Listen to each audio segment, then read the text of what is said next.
ah man de ça fait plaisir ma gisee lii quand même. xam nga réew nag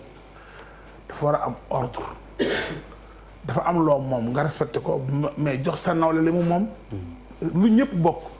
koy da ngay jël li nga moom waaye sëñ bi doon ba mu neex la nga gaare ci digg mbedd mi da ngay sax oto buy jël client taxaw ci digg tëri te bu doxoon même pas 5 mètres am na fu mu gaare. problème de comportement la. waaw mais yooyu xam nga yooyu ci li la bokk. ki ñëw gaare ci kaw tëli bi comportement la wane. yii moom ñun Sénégal ñoo war a ko saluer même bu dalee sa kaw pour que suñu réew mi nuru réew. mënuñu ñëw suñu réew di ñeeyee réewu jàmbur et li ma gën a jaaxal. ñun africain ñun sénégalais bu ñu génnee dem ci réewu tubaab nasaraan yi dañuy respecté la ñuy def. oui. sama bopp laa ko commencé man joxe yow. damay dem France yor mouchoir nii du ma ko ñemee sànni dama koy téye ba gis poubelle soog ko fa sànni. te bu dee Sénégal pour ma sànni ko mu problème sama bopp laa ko commencé. waaw mais wax nga foofu tamit loo xam ni problème la foofu di nga gis poubelle boo ko sànni moo tax ñu ne les moyens doivent suivre. waaw loolu la foofu laa doon ñëw. oui. xam nga boo gisee tubaab yi respecté yoon. du dañ ñoo gën a yaru. dañoo samp ci ñoom loo xam ne boo ko la cay dal mooy metti. nit mag boo jëlee faute branche ci poosam rek balaa génn dina daw lu bari. bu wóoree ne ku def faute fay. te du am négociation li ci metti nag mooy la def faute fay sa morom def faute am fa relation dem du fay. il faut ñeemale ñëpp. li nga xam ni li war état bi mu def ko mooy wax wan nit ñi fu ñu war a gaare def ay parking ñu ñu mën a waa gaare aussi def ay poubelle ci mbedd mi maire yi aussi municipalité yi liggéey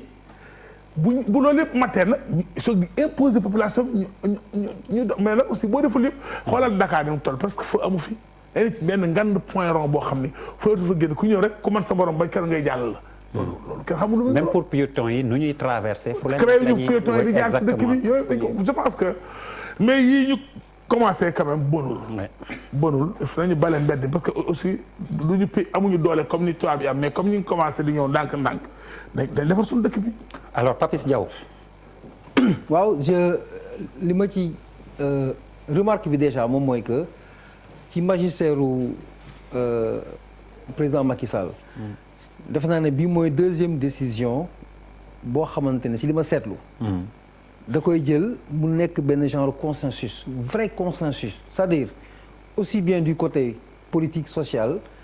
ñëppay ànd d'accord ci. mu may rappeler quand le Sénégal a pris en main l'histoire de la Gambie bu président Macky Sall engagé les forces sénégalaises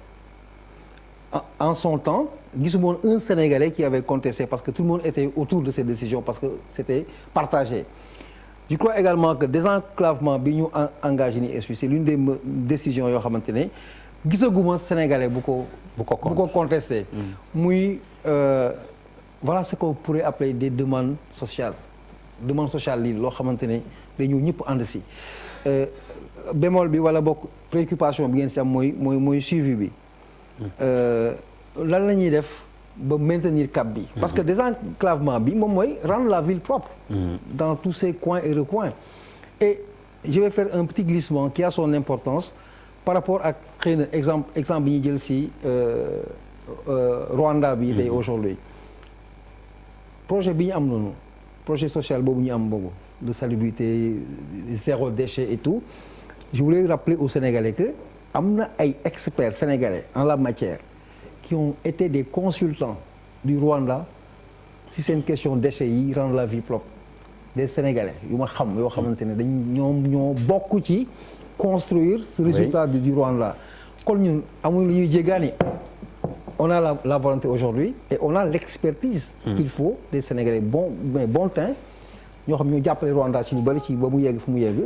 donc il faut saluer cela mu bañ am kumba am lay kumba amul lay ñu bàyyi ñi jàpp ñi c'est essentiel ñu demee dans ce sens je crois que dans 1 an 2 ans tout le monde va en profiter inchallah. Bouba désencombrant mode fast track commencé nañ yëkkati mais pourvu que ça dure. waaw bon kontaan di jotaat fii suñu kii bi suñu invité d'honneur bi waaye moom bu ko neexee ne fes. kat la ko su ko neexee xanaa Samba Ndiaye mi toog bu ko neexee ne fes bu ko neexee ñëw mais bon c'est toujours un plaisir ah te vraiment. ma génne ci biti ba gars yi ne ma buuba ana ma ne leen birima donc vraiment donc dañ koy namm quoi dañ koy namm di wax que ni bon je ne pense pas que kenn ne wax ni lii baaxul yaakaaruma ko maintenant pour man c'est pas ce qui va changer suñu dund wala mu def ci sax différence bu énorme c'est pas le fait de prendre ay véhicules yu ñu bàyyi ci biti rek yóbbu leen pour man wax naa ko fi la dernière fois pour man dafa lii benn infime partie la si lii régler le problème de ce pays là. Et man je commence à avoir des problèmes su ñuy jël en exemple Rwanda tout le temps parce que bon Rwanda aussi il y a le bâton hein. waaw voilà il y a un président boo xam ne du président boo xam ni voilà quoi xam ngeen bëri na doole te du hésiter def ko c'est pas que liberté ak démocratie bi am fii je ne pense pas que am na Rwanda donc Rwanda saa yu ñu applaudiree si yenn performance yi il faut tenir en compte aussi le fait que ki fa nekk aussi am na ay yoo xam ne àndul ak démocratie ak liberté je pense que loolu c'est important mais lu may wax mooy quand je vois un ministre wala un ministère à qui on a demandé de régler ce problème-là et que mu yem foofu rek pour man moom laa wax la dernière fois ça me fait un peu tiquer parce que je me dis que il faut que ñu développer suñu philosophie de vie nan la ñu bëgg a dundee te lii c'est une partie de ça mais li mu ëmb dëggantaan je pense que il faut ñu dem beaucoup plus loin il faut xam nga dañu doon def ay assises nationales ñu ne bi assises yi pare li ci génn est-ce que ñu ngi koy appliquer te boo seetee li ci gën a bëri soo seetlu ci affaire justice lay gën a nekk affaire gouvernance affaire yëpp te le plus grand problème bu ñu am ñun Sénégal ñun ñoo ko am et je pense que dafa bokk ci li nga xam ne moom mooy politique bu extraordinaire bu président Macky Sall la mën a def wala en tout cas keneen ku ñu jox suñu réew bi mooy comment ñu war a mën a toog en tant que sénégalais ñu seet lan la ñu bëgg a dundee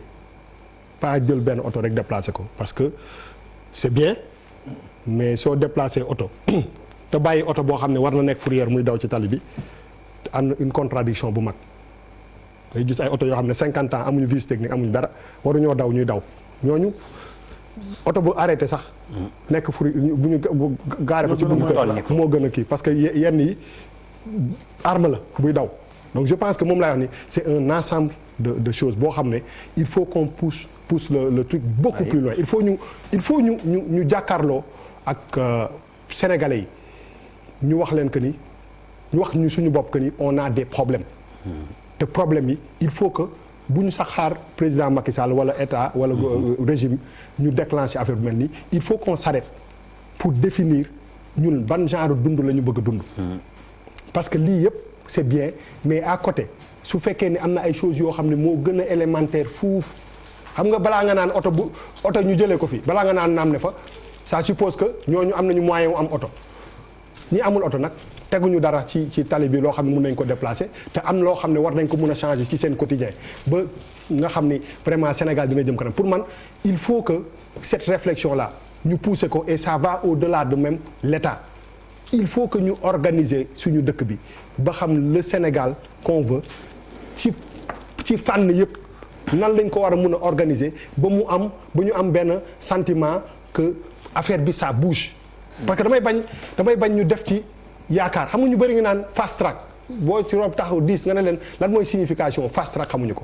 on aime bien xam nga mais le truc le plus important mooy il faut que lii mu servir ñu mu inspirer ñu mais il faut qu'on aille beaucoup plus loin man lu may pour tëj rek lu may exhorter état moom mooy que dès maintenant que démarche bi ñu gën ko élargir au niveau des autres ministères képp kuy ministre de la République aujourd'hui ci sa pàcc bi nga nekkee am nga ci wàll je veux man loolu pour man loolu la quoi c'est-à-dire que ku nekk rek ci sa façon de gérer li ñu la dénk lii am na ci wàll ba nit ñi sentir que ni c'est vraiment transversal c'est pas lenn lu ñu jox parce que li ñu sës ministre bi dis na de donc pour man ça va au-delà de ça nañu toog ñu ne ban sénégalais wax ban Sénégal la ñu bëgg bu ñu ko définir ba pare képp ki nga xam ne am nga responsabilité boo xam ne da nga ko war a doxal pour que ñu egg ci niveau boobu de philosophie de vie boobu ñu def ko pour man c'est ça le plus important. Alors honorable député maire